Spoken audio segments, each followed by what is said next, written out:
bringing you the latest news from Lubbock Cooper Athletics. This is the Pirate Fan Zone podcast from 100.7 The Score. Welcome back in. This is the High School Fan Zone on a Wednesday night.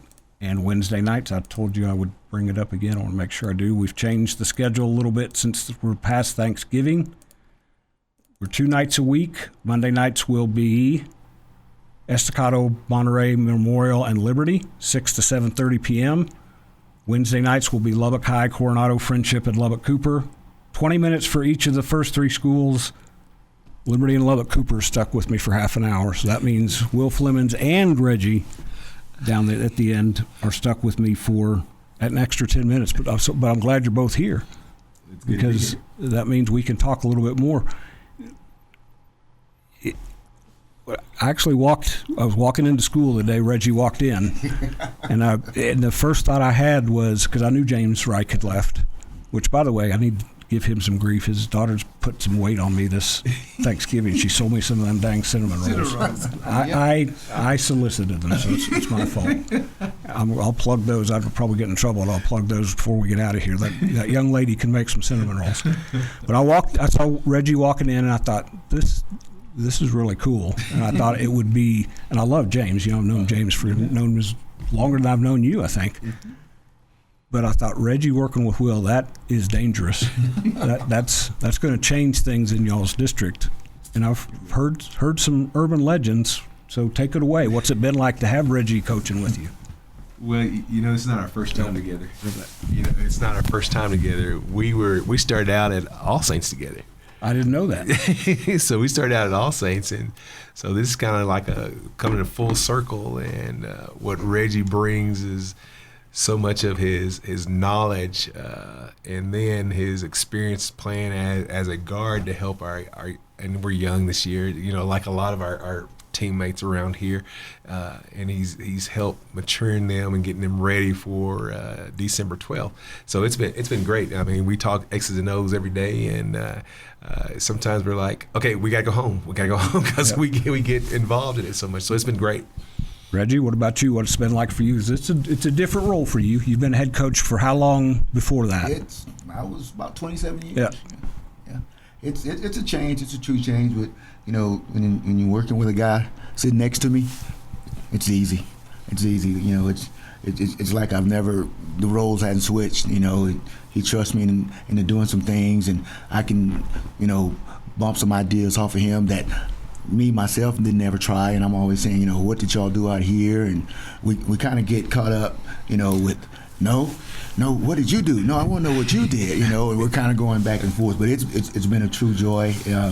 My biggest fear was we wouldn't get anything accomplished because we laugh so much and we love on the kids in the hall so much and joke around with our kids. But it's been a true blessing. I'm really enjoying it. You guys don't have to hide anything from each other anymore. Not at all. No, not anymore. So you told me you were at All Saints. Was Robert Brashear there yet, or was he still at Texas Tech? He was still at Tech. Okay. Robert came, much later. But, you know, it's funny how, you know, Robert Brashear, I got a chance to coach or play, and he was one of my post coaches. And so it's been, like I said, full circle, getting the chance to know and talk and re-associate ourselves with each other. And, you know, like I said, the basketball is phenomenal. I'm very blessed with the amount of coaches I have and the amount of talent that they bring to the table. You know, Reggie, you know, like he just said, he's been 27 years head coach. Corey Lynch is another guy, 30 years as head coach. And then Dustin Schulte, young, excited. He was a head coach for, 8-9 years. You know, I'm very blessed in how we've orchestrated putting this team together. And, if one of us don't know it, I guarantee somebody in that group will know something about it. So you're not the youngest, but there's a couple guys that have a few years on you. Just a few, just two. That's kind of a cool setup.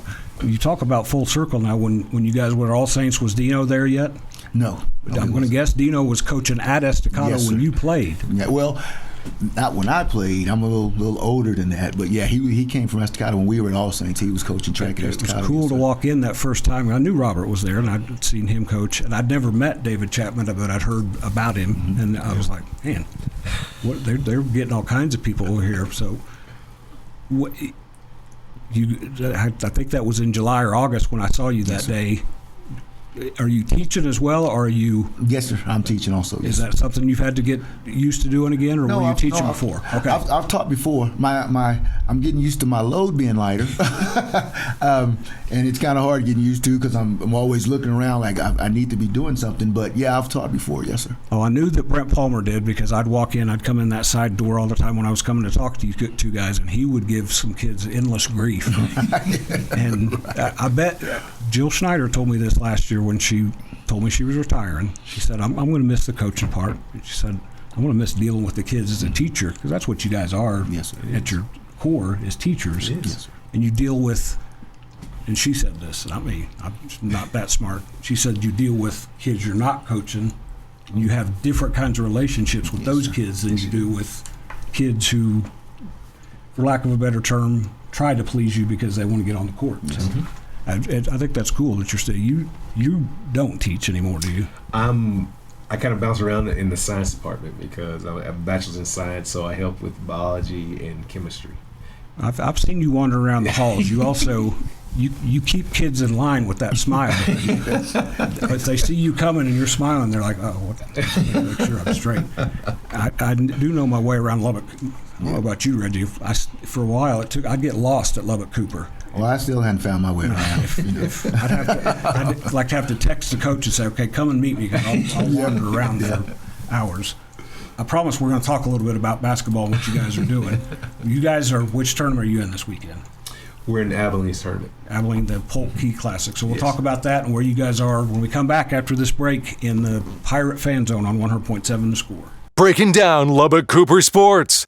This is the Pirate Fan Zone podcast from 100.7 The Score.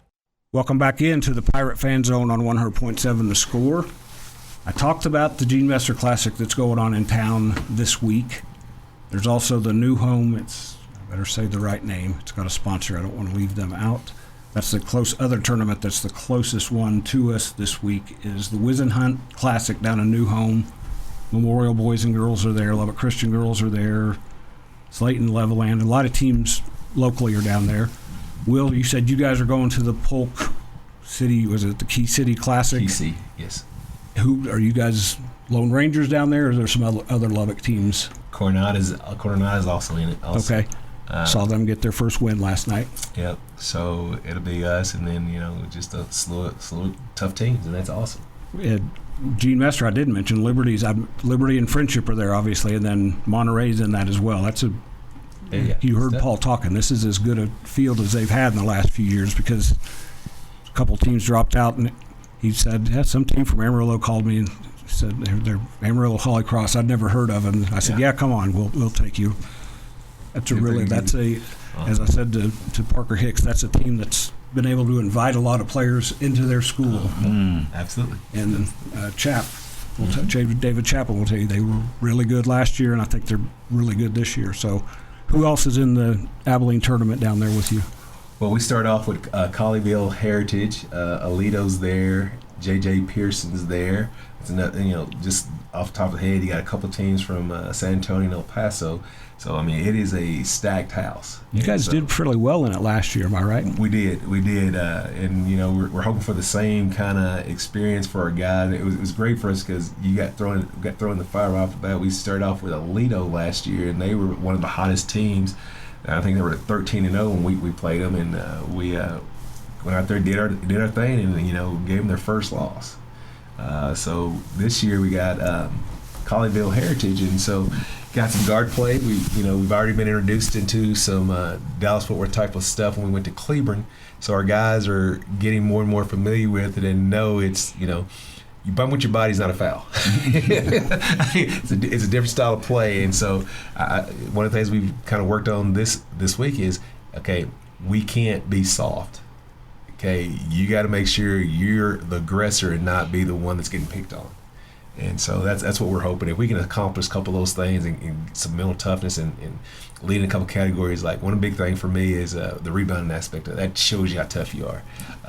If you can, how many charges you can get. If they're going to drive, let's see if we can get some charges. And so those are some of the things that we're really trying to focus on. And if we can get a couple of those, that momentum swings right your direction. You told me this before. You also you see different officiating that you're not going to see. Absolutely. And they're not as nice as Oscar and Kelly Robinson. They don't pull you and put your arm around you and say, this is what you got to do different. They just call a foul and walk the other way. Let's go. And you think about it. That's what you're getting when you get to the playoffs. Yep. Let's say we're fortunate enough to make the playoffs again. Okay, it'll be Abilene, Wichita Falls, who we play first, and then El Paso, and then from there it jumps. And that's what we're wanting. As much as we can get right now and introduce into that style of play, it's going to help us, because I thought this past year Lubbock officials did a much better job in our district because they were preparing us for the playoffs. Yep. You let them play, you get physical, because in the playoffs, I mean, this little bump stuff, they don't get called. And so we need to have something consistent. I thought our Lubbock chapter did a tremendous job. There's good guys. Yeah. I was just teasing about Oscar and Kelly. Oscar just, although that new rule with Oscar where you get to throw people out, Oscar may check. He may be testing that pretty quick. For both you guys, Reggie, you can jump in on this. Mm-hmm. Not just the officiating, but how much does it help you guys to see different teams because you guys have both coached all around the state, and there's different ways of playing the game. How does that help you guys once you get into your district? Well, if you know kids from West Texas, with this media, they know each other, they know each other's game, they talk to each other all the time, they play on the weekends, and by playing against different type of competition that you hadn't seen, and like Coach said, the physicality of the game somewhere else, I think it helps us tremendously. I didn't realize how young we were until we got into Cleveland, and I think one of our kids took the ball to the basket the first play and ended up on his back. He kind of looked up, and everybody else was running the other way. So I was like, okay, welcome to the Dallas chapter, because this is what you're going to get. And we mention that every day in practice. We say, hey, we're preparing you guys if we're fortunate enough to play at that next level, to play that postseason tournament, if we can get there. So, we've been talking a lot, and you should just say day and night. Coach is talking about rebounding, and I'm preaching that my guards pick the ball up half court. Yep. So you can see the two, opposites attract, but, there comes a happy medium. But our guys are doing a good job of adjusting to it, and, like I said, they're young, and they're coming along. One of my favorite moments watching this dude coach is a few years ago. Same thing. One of his guards got knocked on his butt and stayed there for a second. He said, "Don't get your feelings hurt. Get up and go." We're coming up on the second break. We'll be back to talk more Pirate basketball after this on the High School Fan Zone on 100.7 The Score. Your inside look into Lubbock Cooper sports. This is the Pirate Fan Zone on 100.7 The Score and the 100.7 The Score mobile app. Welcome back in. This is the High School Fan Zone on a Wednesday night. We're here on Mondays and Wednesdays the rest of the school year from 6 to 7:30 p.m. Poor Lubbock Cooper folks have to stick with me for an hour. That's why we're coming back for one more segment. I could just sing or entertain, but nobody wants that. You guys are 2-5. You guys, how many games did you play before your football guys? All 8 of them. Yeah. We hadn't all 7. Really? Okay. Yeah, we're 3 and 8. I mean 3 and 5. Excuse me, 3 and 5. I'm cheating you win. I'm sorry. No, you're good. You're good. We're 3 and 5, and so the football guys hadn't played with us yet. Okay. And how many? I know you usually get a pretty good group. We took 3. Okay. Cade Gant, he's been with me since his freshman year, and then we have Adrian Anderson. He's been in the program, and he was on varsity last year, so he gets a chance to really step up. And Wyatt Hare. Later in the year, turned it on. It was like a rebounding machine, and so we're hoping he brings some of that same type of flavor back. And he's 3 sports. He's like he's a unicorn. You don't get those very often, 5A and 6A level. Friendship's had a few of them, but I've gotten to know Dad and his uncle a little bit, and he's excited to be. I told him I'm excited because I remember last year I was like, "Who's that? Who's that guy?" And you told me. I was like, "Where did he come from?" He just kind of smiled, and then he's a pretty good baseball player too. Pretty good baseball player. I'm excited to see him in there as well. So no Shemaine. I think he's really focusing on getting bigger, faster, stronger, so get an opportunity to play at that next level on the gridiron. That was a tough running back right there. Down the stretch, he as a lot of their guys played well, but he was, for not as big as he is, he was tough as nails. And Reggie, I don't know if where were you at? What the last time Lubbock High was pretty decent in football when Joe Loudermilk was here, like the late 90s, early 2000s. I don't even think I was in Lubbock. So, because Shemaine's dad was a receiver back then for Joe Loudermilk, and he was the real deal. Well, maybe I was. I think I may have been in Hutch when Coach Loudermilk was there. Joe worked some magic back then. He had a 5'8", 250-pound quarterback who led the state in passing. It was Matt Porras, Joe Porras' son. Yep. And Shemaine was his receiver. I ran into Shemaine at Lubbock High game. He came to support Jose. And he looked at me. He was like, "Do I know you?" I said, "Yeah, it's been a few years." So you get those guys first. Go back to Cade. Cade's a three-sport guy too. It's just three different sports. Yeah. And there's another very low key, but he brings some toughness for you as well. Brings some toughness. Understands what we need. He's been in the system a while. We've tweaked the system a little bit, so he's having to relearn some stuff, but he's picking up pretty quick. But the part he brings is the leadership and the toughness that we need. You lost some big guys. We have. Which I know that hurts your soul a little bit. Reggie's probably over there smiling with guards. That's kind of what we do.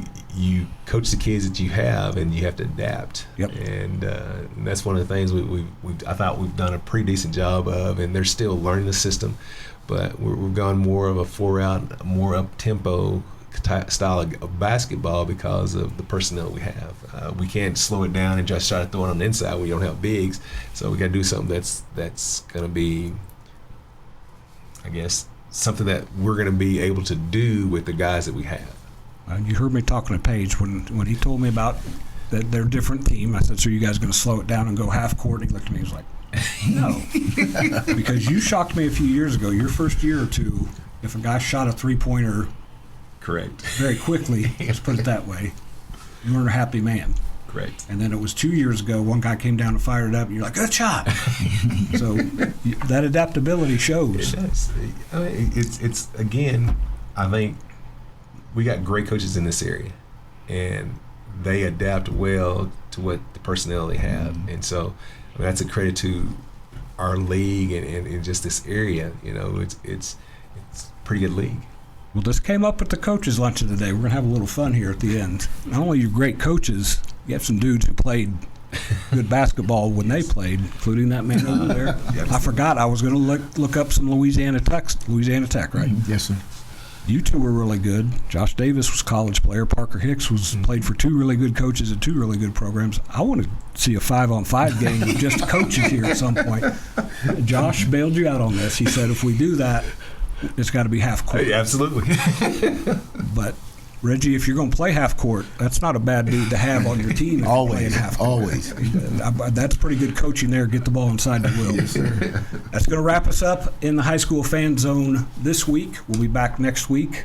Lubbock Cooper hits the road for Abilene, and then district play starts the 16th, correct?